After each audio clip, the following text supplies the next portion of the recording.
এই জন্য পুরা কোরআন যদি কেউ তর্জমা করে তো বুঝবে সে দুনিয়াকে আল্লাহ একদম তুচ্ছ করে দেখাইছে, আখিরাতকে মহান করে দেখাইছে।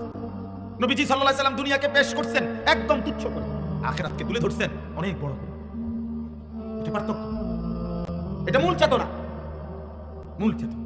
নাহলে পয়সা কেমনে কামাইতে হয় এই কম বেশি বুদ্ধি শুদ্ধি আমগো আছে। আমরা কি আপনারা যদি সবাই ভাত মাছ খাইয়া বড় হন, আমরা চিড়ে খাইয়া বড় হয়েছি, কথা বলে না? আমরা যারা হুজুর আমরা চিড়ে খাইয়া বড় হয়েছি নাকি? তো আমি বুঝলাম না কেন, বুঝবো না কেন? ইমাম সাহেব বুঝিয়ে কথা এটা বুঝে না যে এতে বেলা সিএনজি চালাইলে এই বেতন দিতে, এটা বুঝে না ইমাম সাহেব। এটা সিএনজি চালাইতে ঢাকা ইউনিভার্সিটি থেকে ডিগ্রি আনতে তো এটা কি?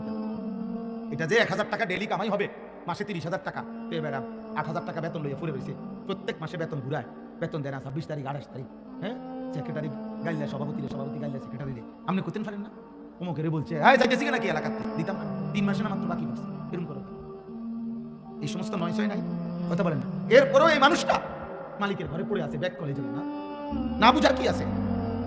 কমলা ফসারিয়া কেমনি ডর্জন বেতন লাগে, এটা ভিক্টোরিয়া ডিগ্রি লাগে নাকি? যেটা ওই বাটফারের লাগে থাকলে তো কথা বলে 100 গ্রাম কম দিয়া বস্তু কেমনি 1 কেজি মিলান লাগে, এটা বোঝার জন্য ঢাকা বিশ্ববিদ্যালয়তে ডিগ্রি নিতে হবে। এই সিটারের লগে কয়েকদিন বুদ্ধি দিলে পাওয়া যাবে। আপনি শুধু আমার শিখাই দেন যে কেমনি ধরে রাখে পাল্লিটা।